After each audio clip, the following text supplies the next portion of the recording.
আসসালামু আলাইকুম স্টুডেন্টস, আশা করি অনেক ভালো আছেন। ইংলিশ হাটে আপনাদের সকলকে স্বাগতম। আমরা আছি ইমাজিনেশন ক্লাস 9 যে ইংলিশ বইটি রয়েছে সেখানে ইমাজিনেশন ইউনিট 8 লেসন 831। ঠিক আছে, 831-এ আমরা কি পড়ছিলাম সেটা হচ্ছে ইমেজারি। ঠিক আছে, ইমেজারি আমরা পড়ছিলাম।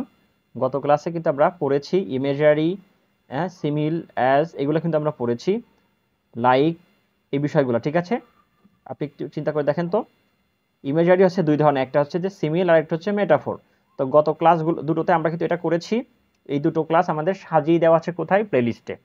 আচ্ছা, এরপরে আজকে আমাদের কথা হচ্ছে যে মেটাফোর সম্পর্কে। খুব সহজে মেটাফোর সম্পর্কে এই নোটটা আমরা পড়ে আপনাদেরকে বুঝিয়ে দেওয়ার চেষ্টা করবো ইনশাআল্লাহ। দেখেন তো, সিমিল সম্পর্কে আমরা কিন্তু পড়েছি আগের ক্লাসটি, আপনি ইতিমধ্যে করে এসেছেন বলে আমি আশা করছি। তাহলে মেটাফোর কাকে বলে? Metaphors is a powerful tool. Metaphor হচ্ছে একটি শক্তিশালী একটা যন্ত্র, শক্তিশালী একটা যন্ত্র বা মাধ্যম, শক্তিশালী একটা যন্ত্র ইন ল্যাঙ্গুয়েজ, ভাষার ক্ষেত্রে। তাহলে metaphor is a powerful tool in language, ভাষার ক্ষেত্রে মেটাফোর একটা শক্তিশালী যন্ত্র। And can helps learner better understand complex ideas. ঠিক আছে, আর কি করতে পারে? অর্থাৎ metaphor can helps learner, metaphor শিক্ষার্থীদেরকে সাহায্য করতে পারে বেটার আন্ডারস্ট্যান্ড কমপ্লেক্স আইডিয়াস, জটিল ধারণাগুলোকে আরও সুন্দরভাবে বুঝতে। তাহলে মেটাফোর জটিল ধারণাগুলোকে আরও সুন্দরভাবে বুঝতে সাহায্য করতে পারে। আবার বলছি, মেটাফোর জটিল ধারণাগুলোকে আরও সহজে বুঝতে সাহায্য করে। And express themselves more creatively, এবং কি করে? অর্থাৎ metaphor can express themselves more creatively, অর্থাৎ মেটাফোর তাদেরকে মানে কি, বিভিন্ন আইডিয়া। ঠিক আছে, আবার বলছি, metaphor can express themselves more creatively, metaphor তাদেরকে আরও সৃজনশীলভাবে, সুন্দরভাবে, সৃজনশীলভাবে বর্ণনা করতে পারে, প্রকাশ করতে পারে, সৃজনশীলভাবে বিভিন্ন আইডিয়াগুলোকে প্রকাশ করতে পারে। A metaphor is a figure of speech. একটা মেটাফোর হচ্ছে ফিগার অফ স্পিচ।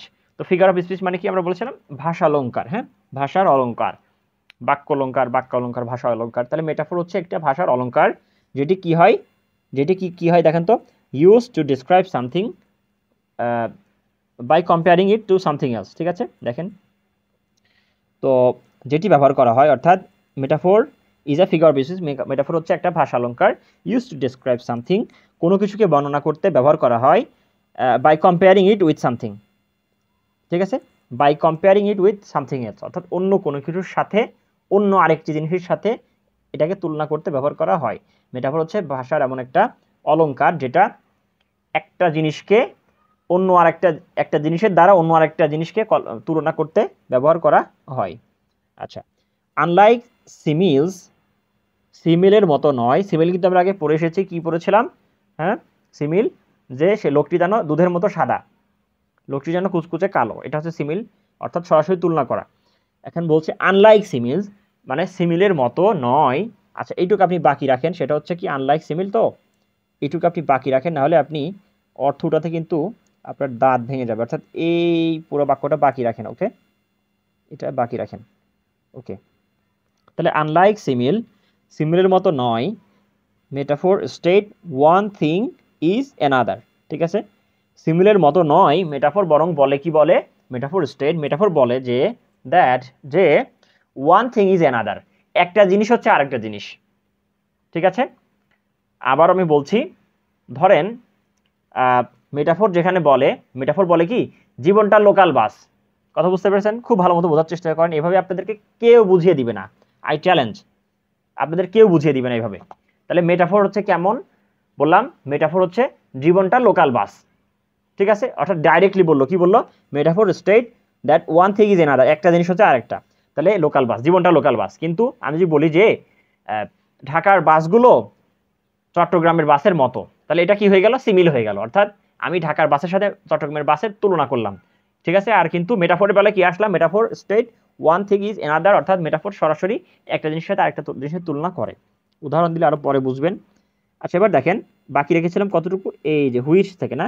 তাহলে মেটাফোর আনলাইক সিমিল, সিমিলের মতো নয়, অর্থাৎ সিমিল সম্পর্কে বলা হচ্ছে যে, সিমিল সম্পর্কে কি বলা হচ্ছে?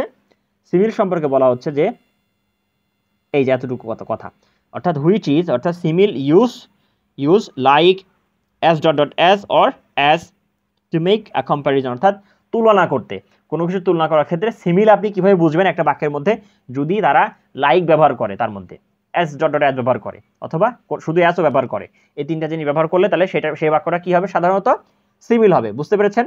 আমি আবারও বলছি, সিমিল আপনি কিভাবে বুঝবেন কোন একটা বাক্য। যেমন ধরেন আমি বললাম যে the man is like, the man is as black as as hair, লোককে যেন চুলের মতোই কালো। ঠিক আছে? আচ্ছা, তো এইভাবে আর কি, অ্যাজ বা like, as dot dot as এগুলো ব্যবহার করে। আচ্ছা, তাহলে এটা গেল। ফর এক্সাম্পল আসছে, এই যেখানে ফর এক্সাম্পল আসছে দেখেন, ফর এক্সাম্পল উদাহরণস্বরূপ, লাইফ ইজ আ জার্নি। ঠিক আছে? জীবন হচ্ছে একটা ভ্রমণ। কথাটা কেমন হয়ে গেল না? জীবন আর ভ্রমণ কি কোনো দিক থেকে মিল আছে আসলে? না, কিন্তু এটা ব্যবহার করতে মানে বোঝানো হচ্ছে, এটা মানে উদাহরণস্বরূপ। ঠিক আছে? তাহলে life is a journey is a metaphor, এটা হচ্ছে একটা মেটাফোর দ্যাট কম্পেয়ার্স লাইফ, যেটি লাইফকে কল্পনা করে, জীবনকে যেটি তুলনা করে, দ্যাট কম্পেয়ার্স লাইফ, যেটি জীবনকে তুলনা করে, টু আ জার্নি, একটা ভ্রমণের সাথে, যেটি জীবনকে একটা ভ্রমণের সাথে তুলনা করে। ইন মেটাফোর, মেটাফোরের মধ্যে we compare the two things, মানে আমরা দুটো জিনিসকে কল্পনা করি। তাহলে মেটাফোরের ক্ষেত্রে আমরা দুটো জিনিসকে কল্পনা করি, that may not have anything in common, যেটি যার মধ্যে কোনো কিছু কমন নাই, যার মধ্যে কোনো কিছু একরকম না, এমন দুটো জিনিসকে আমরা মেটাফোরের মধ্যে তুলনা করি।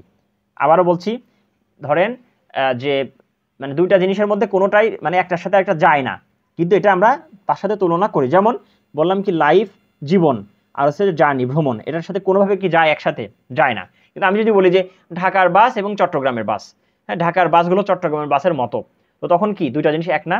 এক। আচ্ছা, তো আবার সবচেয়ে বড় কথা হচ্ছে কি, এর মধ্যে কি নাই, এর মধ্যে অ্যাজ ডট ডট অ্যাজ অথবা লাইক অথবা শুধু অ্যাজ এগুলো নাই, তার মানে এটা মেটাফোর হওয়ার সম্ভাবনাই বেশি। তাহলে in metaphor we compare the two things that may not have anything in common, যেটি কোনো কিছু একরকম না। ঠিক আছে? দুইটা জিনিসের কোনটা একরকম না, সেটা হচ্ছে মেটাফোর। ইন আদার ওয়ার্ডস, অন্য কথায়, metaphor can help create more vivid and meaningful image in the readers mind. আচ্ছা, এখন অনেক বড় বাক্য। তাহলে ইন আদার, অন্য কথায়, metaphor can help create more vivid and meaningful image, অর্থাৎ মেটাফোর মোর ভিভিড ইমেজ ক্রিয়েট করতে পারে, অর্থাৎ আরও বেশি উজ্জ্বল এবং আরও বেশি অর্থবহ ছবি সৃষ্টি করতে পারে, আরও বেশি মেটাফোর, আরও বেশি অর্থবহ এবং আরও বেশি উজ্জ্বল, সমুজ্জ্বল ছবি কিন্তু সৃষ্টি করতে পারে। কোথায়? ইন রিডার্স মাইন্ড, পাঠকের অন্তরে আরও বেশি উজ্জ্বল এবং অর্থবহ ছবি সৃষ্টি করতে পারে, by comparing two things that are not usually associated with each other, যেটি সাধারণত একে অপরের সাথে সম্পর্কিত নয়। আবারও বলছি, যেটি সাধারণত একে অপরের সাথে সম্পর্কিত নয়, এমন জিনিসকে তুলনা করার দ্বারা মেটাফোর বরং আরও কি মোর ভিভিড, অর্থাৎ আরও সমুজ্জ্বল, উজ্জ্বল এবং অর্থবহ অর্থ করতে পারে পাঠকের অন্তরে, পাঠকের মনে, হ্যাঁ, পাঠকের হৃদয় স্পটে। আচ্ছা, এবার দেখি, this comparison can help to convey complex ideas in a simple and memorable. আচ্ছা, দেখেন আবার বলছে, মেটাফোর সম্পর্কে বলা হচ্ছে দিস কম্প্যারিজন, এই যে তুলনাটা। ঠিক আছে? আমি বললাম কি, লাইফ ইজ আ জার্নি, ঠিক আছে, জীবনটা একটা ভ্রমণ। তো এই কম্প্যারিজনটা কি করতে পারে? This comparison can help to convey complex ideas in a simple and memorable. এই যে ধারণাটা, এটা হচ্ছে একটা জটিল ধারণা। ঠিক আছে? জীবন এবং কি বলে, জীবন এবং ভ্রমণ দুইটা কিন্তু জটিল ধারণা, এইটাকে খুব সাধারণভাবে সহজে অর্থ করতে পারে মেটাফোর। তাহলে this comparison can helps convey complex ideas in a simple and memorable, অর্থাৎ জটিল ধারণাগুলোকে সহজ এবং স্মরণীয় করে কিন্তু উপস্থাপন করতে পারে, এই ধরনের অর্থ বহন করতে পারে কে? মেটাফোর। আচ্ছা, ফর এক্সাম্পল উদাহরণ দিচ্ছে কি, the king was a lion. ঠিক আছে? কেমন কথা হলো না? The king was a lion, রাজা ছিল সিংহ। বিষয়টা কি আসলে তাই? না, আসলে রাজা কি সিংহ হতে পারে না, তবে বোঝানো হচ্ছে কি, রাজা ছিল যে সিংহের মতোই। তাহলে এটা হচ্ছে একটা metaphor that compares the brevity of the king with a lion, অর্থাৎ যেটি রাজার সাহসিকতাকে সিংহের সাথে তুলনা করছে, রাজার সাহসিকতাকে যেটি সিংহের সাথে তুলনা করছে। এর মধ্যে কি আছে দেখেন তো? অ্যাজ আছে। আবারও বলছি, দেখেন এর মধ্যে কি অ্যাজ আছে? কোনো অ্যাজ নাই। লাইক আছে? নাই। অ্যাজ ডট ডট অ্যাজ আছে? কিছুই নাই। আবার কি করছে? ডাইরেক্টলি বলেছে কি, the king was a lion, মানে রাজা ছিল একটা সিংহ। এটা কি আসলে কোন দিক থেকে মিলতেছে? কিন্তু না, কিন্তু মূলত তার সাহসিকতাকে বোঝানোর জন্য ব্যবহার করছে, অর্থাৎ এটা মেটাফোর হবে। ওকে, যদি এটা সিমিল হতো তাহলে এর মধ্যে লাইক, অ্যাজ অথবা অ্যাজ ডট ডট কিছু একটা থাকতো। আচ্ছা, গেল। তাহলে he has a heart of stone, ঠিক আছে। He has a heart of stone মানে হার্ট অফ স্টোন মানে কি? আগে এতটুকু অর্থ করেন তো। হার্ট অফ স্টোন এটা হচ্ছে একটা পাথরের হৃদয়, শক্ত হৃদয়, অন্তর। তাহলে he has a heart of stone মানে তার একটি পাথরের হৃদয় রয়েছে। বিষয়টা এমন না, বিষয়টা হচ্ছে কি সে একটি মানে শক্ত অন্তরের মানুষ, ঠিক আছে, বা একটি কঠিন হৃদয়ের মানুষ। তাহলে this metaphor compare someone's emotional state. এই মেটাফোরটি, কোন মেটাফোরটি? যে এটা, এই মেটাফোরটি কি করে?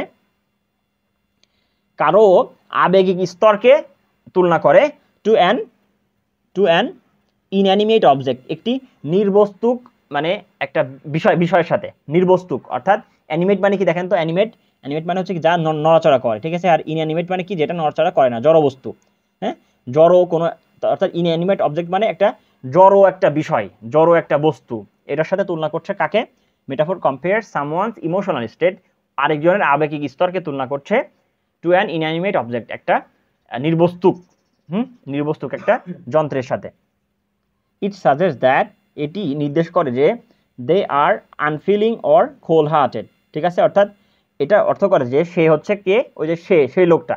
অর্থাৎ হার্ট অফ স্টোন দ্বারা বোঝানো হয় যে এটা যাকে বোঝানো হচ্ছে, বোঝা যায় যে দে আর আনফিলিং অর কোল্ড হার্টেড, তারা যে অনুভূতিহীন, সেই লোকটা যেন অনুভূতিহীন, এবং সেই লোকটা যেন একটা শক্ত পাথরের হৃদয়, হ্যাঁ, জমাট বাঁধা একটা হৃদয়।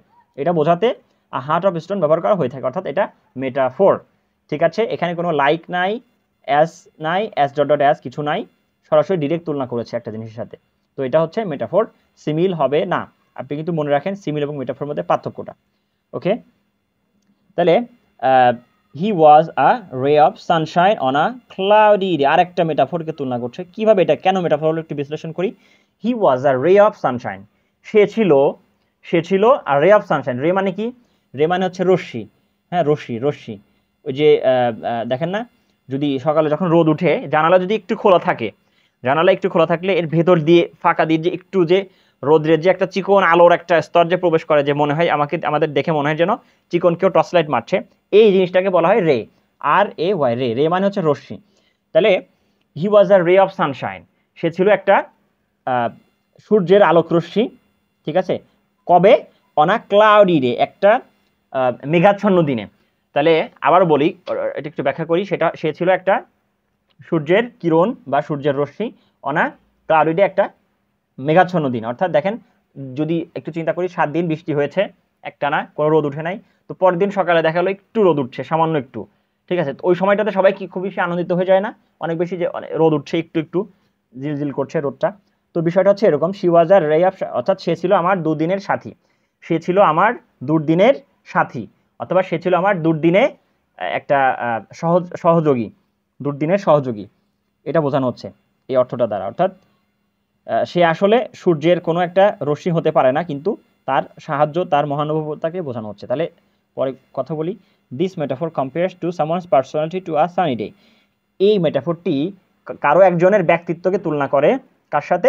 টু আ সানি ডে, একটা রৌদ্রোজ্জ্বল দিনের সাথে। কারো ব্যক্তিত্বকে একটা রৌদ্রোজ্জ্বল দিনের সাথে তুলনা করে। ইট সাজেস্ট দ্যাট, এটির অর্থ এটাই যে they bring joy and happiness to others, তারা হচ্ছে একটা আনন্দ এবং সমৃদ্ধি, সুখ নিয়ে আসে অন্য আরেকজনের কাছে, আনন্দ বা সমৃদ্ধি নিয়ে আসে। অর্থাৎ যেমন একটা মানে মেঘাচ্ছন্ন দিনে কোনো রোদ নাই, ওই সময় যদি একটু রোদের আলো দেখা যায়, এক ফোঁটা আলো, তখন সেটা মানুষের মনে একটু আনন্দ নিয়ে আসে। এটা বোঝাতে তাকেও ব্যবহার করা হচ্ছে। সর্বশেষ আছে দেখেন, লাইফ ইজ আ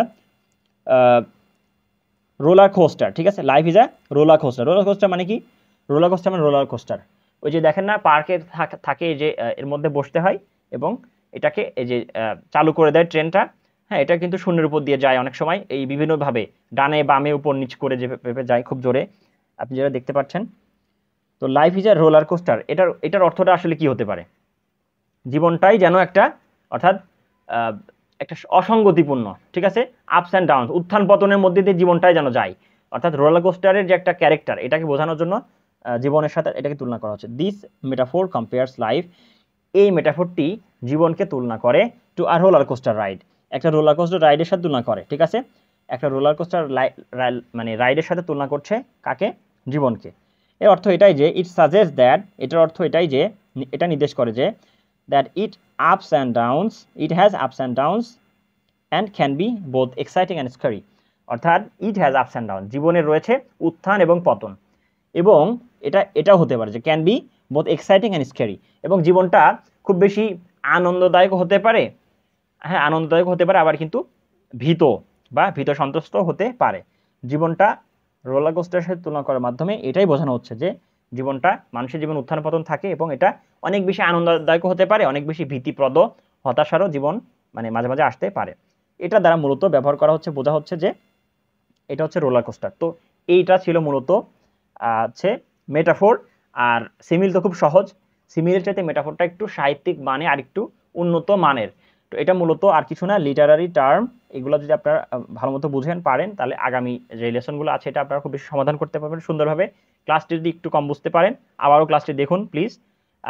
আর এতক্ষণ পর্যন্ত ইংলিশ সাথে থাকার জন্য অনেক ধন্যবাদ। সালামু আলাইকুম।